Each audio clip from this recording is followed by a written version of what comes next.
19 χρονών μόλις είχε ξεκινήσει το όνειρό του, όταν σε μία στροφή, ακριβώς έξω από το κολυμβητήριο, η μηχανή του ξέφυγε από την πορεία της. Πετάχτηκε στο απέναντι πεζοδρόμιο και το όνειρο πάγωσε.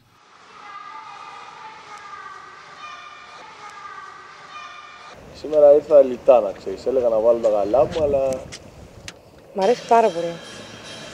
Πάρα πολύ. Η σάρπα σου τι τη βιώνεις, είναι σάρπα την ωραία. Τουρκία. Τουρκία. Ένας ουρανός, μια αγκαλιά και ένα δάκρυ. Το βλέμμα τι είναι? Τι είναι αυτό το βλέμμα? Εδώ είναι νομίζω το βλέμμα φωτιά.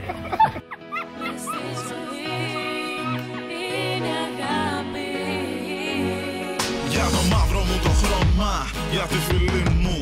Ρε δεν νιώθω μειονεκτικά μαζί μου. Κράτα μου το χέρι, σφίξε το καλά. Γιατί πιστεύω ότι το χρώμα ρε δεν κάνει διαφορά. Ανοίγοντας τα μάτια βλέπεις καθαρά. Αφήνεις το σκοτάδι για τους άλλους τα διπλά. Ο δρόμος που επιλέγεις κάνει διαφορά. Γαμώ το μετακόμπλεξ, δεν θα πας πουθενά. Προβλήματα στην τάξη, ένα παιδί δυστυχώς είναι το θύμα στην υπόθεση αυτή. Γιατί διάλεξε τον Αντώνη? Το θέμα είναι πιο σοβαρό. Ο Αντώνης έχει μια ομορφιά ψυχή ξεχωριστή.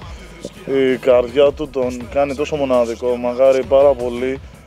Ακόμα και οι δύο μας μαζί δεν μπορούμε να κάνουμε την καρδιά και την ψυχική δύναμη που έχει ο Αντώνης. Ένας ουρανός, μια αγκαλιά και ένα δάκρυ. Ό,τι με πληγώνει μακριά το κρατώ. Μέσα στη ζωή το ξέρω υπάρχουν λάθη. Δεν με σκοτώνουν μα με κάνουν πιο δυνατό. Είναι σουρεαλιστικό αυτό που θα πω, έτσι. Η ζωή μου είναι καλύτερη. Το πιστεύω. Είναι καλύτερη. Το βλέπω. Βέβαια, μιλώντας τώρα για την έκβαση που θα είχε, γιατί εντάξει, δεν είμαι πια 20 χρονών, είμαι 25 χρονών, οπότε εντάξει, δεν είναι πολλά χρόνια. Εσύ την έκανες καλύτερη όμως, έτσι. Βέβαια.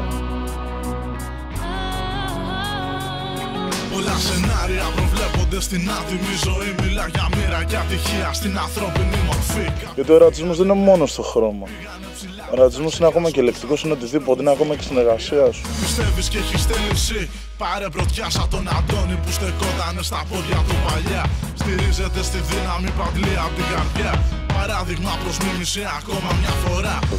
Θες να πάμε λίγο στα προσωπικά σου, που με ενδιαφέρουν και εμένα? Να σε ενδιαφέρουν, να στείλεις μια πορεία. Δέχονται την κάθε διαφορά. Συμβαίνει το επίπεδο να πέφτει χαμηλά. Μου ήρθε τότε η ιδέα από τη στιγμή που ξέρω τον Αντώνη από το σχολείο, από μικρή που ήμασταν στο Λύκειο, να προσπαθήσω μέσα από τον Αντώνη και μέσα από τους υπόλοιπους στίχους να περάσω κάποια μηνύματα. Και εγώ στην αρχή δυσκολεύτηκα, αλλά τα προσπέρασα πιο γρήγορα από τα προσπερνάνε άλλοι. Αυτό σημασία έχει να μην δίνουμε.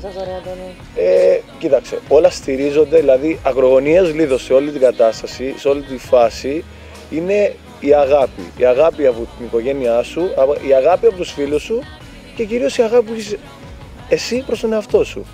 Αυτό. Θέλει πολύ δύναμη. Θέλει, χρειάζεται, αλλά γενικά τίποτα δεν είναι εύκολη ζωή. Τίποτα. Το μόνο που χρειάζεται είναι να μην το βάζουμε κάτω και εντάξει, αυτά είναι κοινότυπα πλέον. Έχουμε κάτι να λέμε να μην το βάζουμε κάτω, αλλά και όμως είναι έτσι, είναι αληθινά.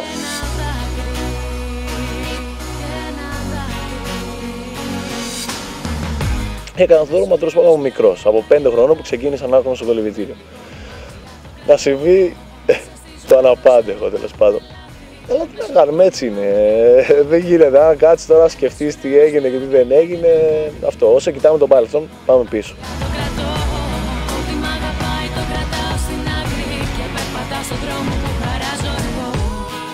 Δεν το Είχα σκεφτεί, φίλοι, είχα σκεφτεί να σου βάλω τη μουσική του Ρόκη του Μπαλμπόα. Σιγά μου βάλει να πούμε και το Γιώργο Μάγκα να παίζει κλαρίνο. Πάρτε γι' αυτό. Πάμε να φύγουμε να κάνουμε κρυώνο.